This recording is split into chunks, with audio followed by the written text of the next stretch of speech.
కదో నా రాతలో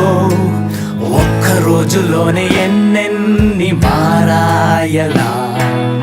ఆనింగినే నా లేఖగా మార్చుకున్న చాలదేమో అవన్నీ నే రాయాలంటే చెబుతా